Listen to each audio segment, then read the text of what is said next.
Facebook की दुनिया में अरबों लोग हैं।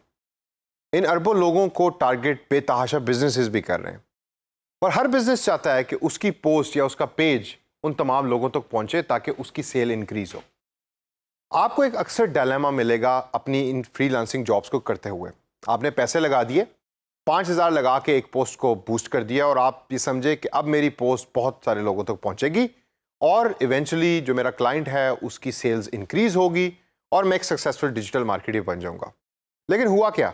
आपके वो तमाम के तमाम पैसे तकरीबन ज़ाया गए। ना उस पोस्ट के ऊपर लाइक्स आए, ना उस पोस्ट के ऊपर कमेंट्स आए, और अब आप कंफ्यूज हैं कि आपने क्लाइंट के पैसे भी ज़ाया कर दिए हैं और ना ही उस पोस्ट का कोई फ़ायदा हुआ है। उसकी सबसे बड़ी वजह यह है कि फेसबुक इन पोस्ट को लोगों तक पहुंचाने के लिए एक एल्गोरिदम यूज़ करता है, यानी कि कंप्यूटर फार्मूला यूज़ करता है, जिसको नाम देता है एज रैंक का। एज रैंक दर हकीकत नाम है फेसबुक पोस्ट एल्गोरिदम का। ये वो फार्मूला है कि जो फेसबुक यूज़ करता है बिजनेसेस की पोस्ट को या एडवर्टाइजमेंट को लोगों के न्यूज़ फीड तक लेके जाने के लिए। अगर आपकी एडवर्टाइजमेंट के अंदर कुछ ऐसी चीज़ें हैं कि जो फेसबुक के उस फार्मूले के अंदर एग्जिस्ट करती हैं, तो आपकी post as compare to your competitor, यानी कि आपके कंपटीशन के अंदर जो बिजनेस है और उसने वो पोस्ट की है, आपकी पोस्ट ज़्यादा लोगों तक पहुंचेगी। अब कपड़े बेचने वाली काफ़ी कंपनियां जो पाकिस्तान में और पूरी दुनिया में एग्जिस्ट करती हैं, और वो तमाम कंपनियां चाहती हैं कि उनकी एडवर्टाइजमेंट ज़्यादा से ज़्यादा लोगों तक पहुंचे ताकि ज़्यादा से ज़्यादा लोग उनकी प्रोडक्ट को परचेज कर सकें। लेकिन एल्गोरिदम जो फेसबुक यूज़ करता है उसके अंदर डिफरेंट चीज़ें हैं, जिसमें सबसे टॉप के ऊपर आता है एफिनिटी स्कोर। यानी कि अगर मैं एक यूज़र हूँ जो फेसबुक यूज़ कर रहा हूँ और मेरी न्यूज़ फीड के ऊपर कौन सी ऐड आनी चाहिए, फेसबुक सबसे पहले देखता है कि मेरे म्यूचुअल दोस्तों में से कितने ऐसे लोग हैं कि जिन्होंने उस पेज को लाइक किया हुआ है। अगर एक ऐसा पेज है जिसमें मेरे कुछ दोस्तों ने उस पेज को लाइक किया, तो उस पेज की ऐड मेरे न्यूज़ फीड पे भी अपीयर होगी।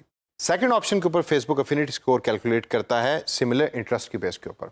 अगर मुझे शॉपिंग में इंटरेस्ट है और मैं शॉपिंग रिलेटेड पेजेस के ऊपर विजिट करता रहता हूं, तो फेसबुक उसको कैलकुलेट करके ये देखता है कि मुझे इंटरेस्ट उस पेज में भी होगा जिसकी ऐड फेसबुक मेरे न्यूज़ फीड पे डालना चाह रहा है।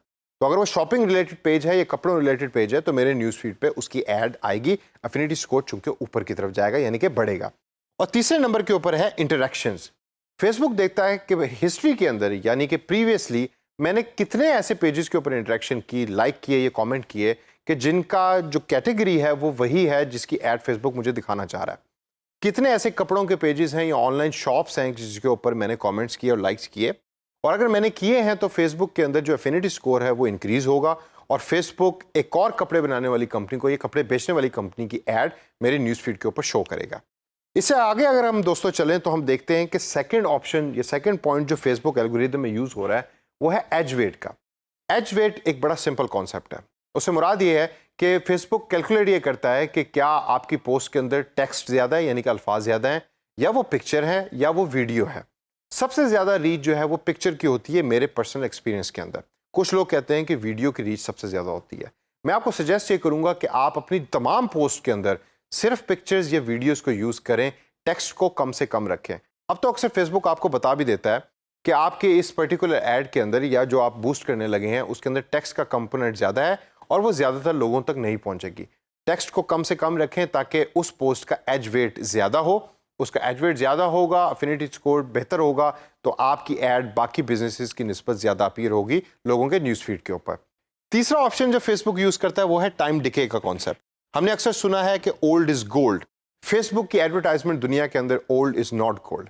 आप अपने कंटेंट को कितना रेगुलरली अपडेट करते हैं, फेसबुक उसको देखता है, कैलकुलेट करता है और उसकी बेस के ऊपर ये डिसाइड करता है कि क्या आपका कंटेंट मुझे लोगों तक पहुंचाना चाहिए या नहीं पहुंचाना चाहिए।